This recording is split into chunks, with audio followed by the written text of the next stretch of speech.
Keduanya merupakan orang dekat salah satu anggota DPR RI dari daerah pemilihan Dapil Banyumas dan Cilacap.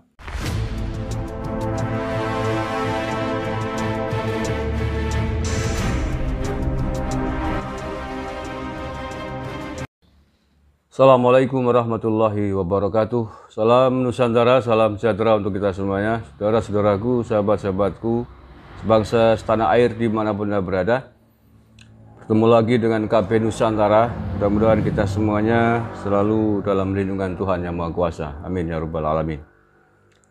Video kali ini saya ingin mengupdate kasus lokal ya yang terjadi di Kabupaten Banyumas, Jawa Tengah. Ini terkait dengan dugaan korupsi dana bansos dari Kementerian Tenaga Kerja senilai sekitar 2 miliar rupiah. Kemarin hari Selasa malam kami membuat berita update terkait dengan kasus tersebut. Jaksa Negeri Purwokerto telah menetapkan sedikitnya 2 orang tersangka yang terlibat dari kasus tersebut. Nah baik, saya baca saja di update-nya ya, biar lebih jelas. Saya baca dari berita yang diangkat oleh kompas.com. Ini judulnya, orang dekat anggota DPR jadi tersangka kasus korupsi jaring pengaman sosial COVID-19 Banyumas. Nah, ini hari Rabu 17 Maret 2021 kemarin. Purwokerto, kompas.com. Kejaksaan Negeri Purwokerto menetapkan 2 orang tersangka korupsi dana jaring pengaman sosial COVID-19 dari Kementerian Tenaga Kerja untuk kelompok usaha di Banyumas, Jawa Tengah.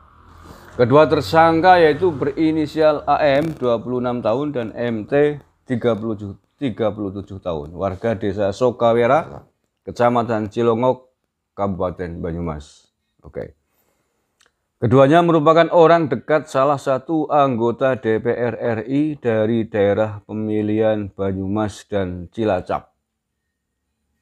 Saya ulangi, keduanya merupakan orang dekat salah satu anggota DPR RI dari daerah pemilihan Dapil Banyumas dan Cilacap.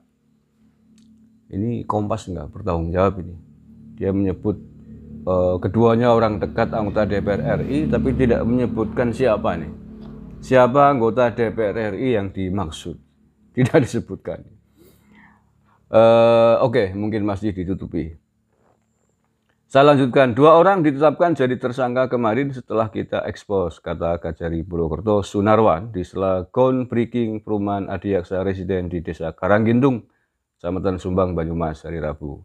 Namun kedua tersangka, kata Sunarwan, hingga saat ini belum ditahan. Sunarwan menjelaskan berdasarkan penghitungan yang dilakukan kerugian negara bertambah dari semula 1,9 miliar rupiah menjadi sekitar 2,1 miliar rupiah. Kemarin awalnya kita hitung sebanyak 1,92 miliar, sekarang tambah jadi 2,1 karena kemarin kita sita lagi 200 juta masing-masing dari AM 160 juta dan MT 40 juta, kata Sunarwan. Diberitakan sebelumnya, tim Kajari Purwokerto berhasil mengamankan sisa uang tunai sebesar 470 juta dari rumah seorang berinisial AM hari Selasa sekitar seminggu yang lalu, tanggal 9 Maret 2021.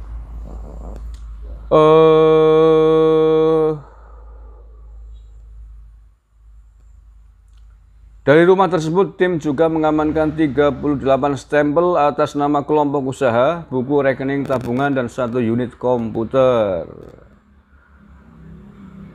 Oke, saya lanjutkan yang penting-penting saja nih.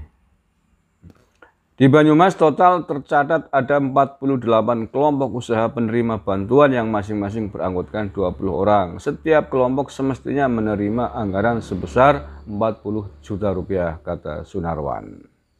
Dan masih terkait dengan kasus ini saya kutipkan juga berita yang diangkat oleh detik.com. Bansos Corona 2,1 M di Banyumas diselewengkan untuk bikin greenhouse. Ini pengembangan yang diangkat oleh detik.com ya.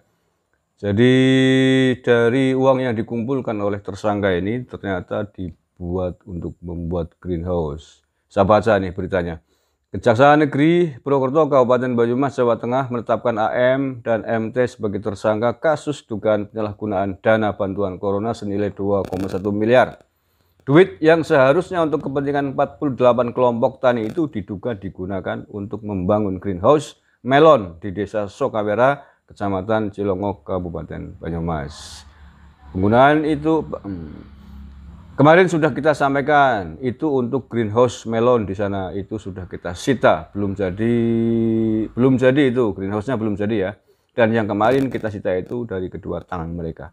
Kata Kepala Kejari Purwokerto Sunarwan kepada wartawan usai groundbreaking pembangunan perumahan di Kecamatan Sumbang hari Rabu kemarin. Ini pertanyaan berikutnya adalah greenhouse.